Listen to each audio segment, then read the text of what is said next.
Welcome to back my channel. मेरे channel पर आपका एक बार फिर से स्वागत है। दोस्तों, इस चैप्टर के मैंने ऑलरेडी दो पार्ट बना रखे हैं। अगर आपने नहीं देखे तो डिस्क्रिप्शन में उसकी लिंक है। आज मैं इस वीडियो में ये इसकी रिवीजन वीडियो है, तो इसमें मैं केवल वो पॉइंट्स बताऊंगा जिसकी एग्ज़ाम में आने की संभावनाएं हैं। तो इसमें मेन पॉइंट्स ही बताऊँगा। अगर आपको विस्तार से देखना है तो मैंने इस चैप्टर की ऑलरेडी दो वीडियो बना रखी है। तो चलिए स्टार्ट करते हैं। Let's go. सबसे पहले आप संसद की प्रक्रिया समझिए कि संसद होती क्या है, इसका निर्माण कैसे होता है। तो ये सब इस वीडियो में बताऊंगा मैं। इस वीडियो में यही है, क्योंकि विधायिका जो होती है वो संसद ही होती है एक तरीके से। तो इसे देखिए कि जो संसद होता है उसमें दो सदन होते हैं, एक तो लोकसभा, एक राज्यसभा। इन दो सदनों से मिलकर संसद बनती है। एक राष्ट्रपति भी होता है, लेकिन वो व्यक्ति होता है। लेकिन इसमें उसकी सदनों की बात की जा रही है, तो इसमें दो सदन हैं, लोकसभा और राज्यसभा। लोकसभा का जो निर्वाचन होता है उसमें जो व्यक्ति चुने जाते हैं वो प्रत्यक्ष निर्वाचन द्वारा चुने जाते हैं, जनता द्वारा। लेकिन जो राज्यसभा होता है वो हमारा अपर सदन होता है, वो कभी भंग नहीं हो सकती, क्योंकि इसके सदस्य अप्रत्यक्ष निर्वाचन द्वारा होते हैं और प्रत्येक 2 साल में बदलते रहते हैं, 2/3 सदस्य बदलते रहते हैं।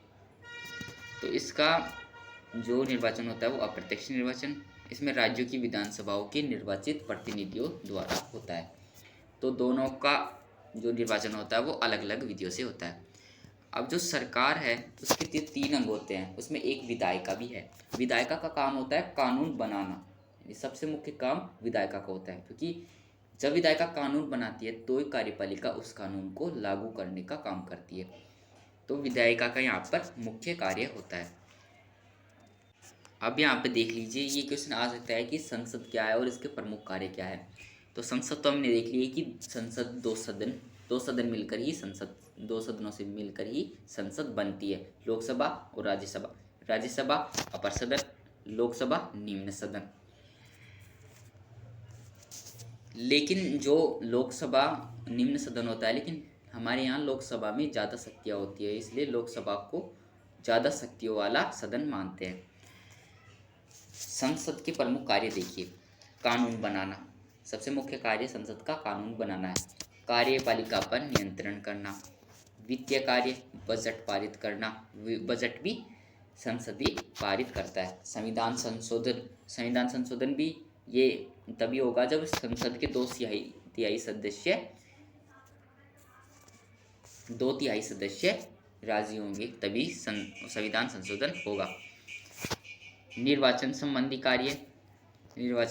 कार्य भी संसद करवाता है। न्यायिक कार्य, प्रतिनिधित्व, बहस का मंच और विदेश नीति पर नियंत्रण भी संसद ही रखता है। और विचारशील कार्य, ये सब कार्य संसद के कार्य है। आप इसे एक बार पढ़ लेना।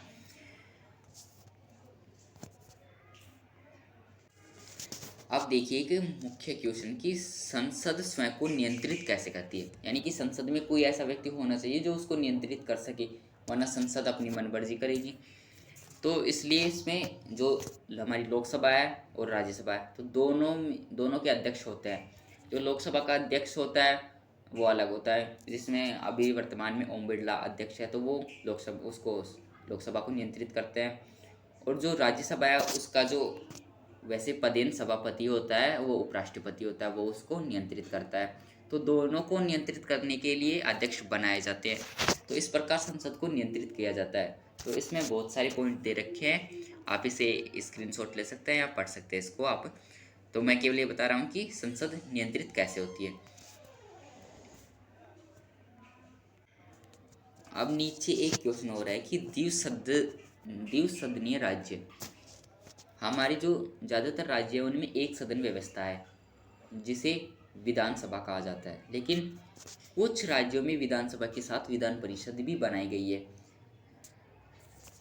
तो वो राज्य देख लीजिए आप। उत्तर प्रदेश, तेलंगाना, बिहार, महाराष्ट्र, कर्नाटक व आंध्र प्रदेश, ये सब 6 राज्य है जिनमें 2 सदनीय व्यवस्था है। तो ये 2 सदनीय व्यवस्था क्यों बनाई जाती है? क्योंकि कार्य करने में आसानी होती है इससे, और जो विचार होता है वो एक सदन से दूसरे सदन में जाता है, तो इससे कानून पे जो अच्छा बन जाता है, मतलब इससे अच्छा ही फायदा ही होता है, इसलिए इसमें 2 सदन बनाए जाते हैं। जो छोटे राज्य हैं उनमें 1 सदनीय होता है, लेकिन ये जो कुछ बड़े राज्य हैं उनमें द्विसदनीय प्रांत है।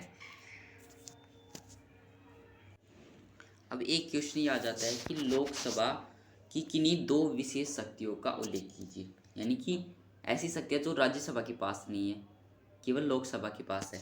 तो एक शक्ति ये है कि धन विधेयक केवल लोकसभा में ही पेश किया जाता है और वही उसे संशोधित या अस्वीकृत कर सकती है।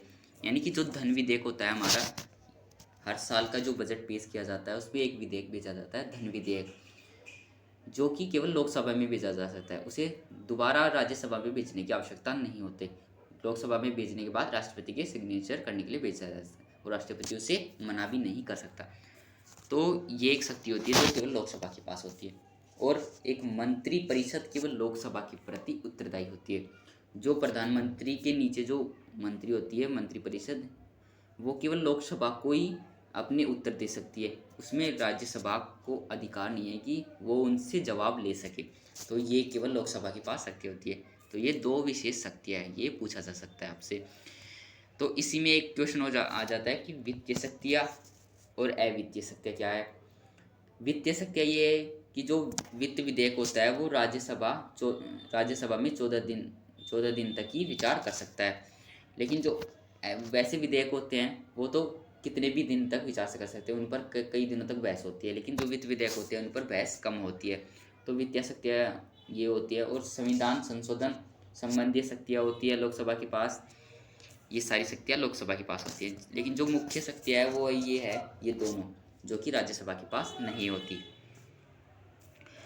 तो इसमें कुछ मेन पॉइंट थे। अगर आपने इस चैप्टर की वीडियो नहीं देखी, उसमें मैंने एक एक क्लियर सब कुछ समझा रखा है, तो वो आप डिस्क्रिप्शन में उसकी लिंक है, वो भी देख लीजिए। तो ये वीडियो यहीं पे ख़त्म होती है। थैंक यू, धन्यवाद।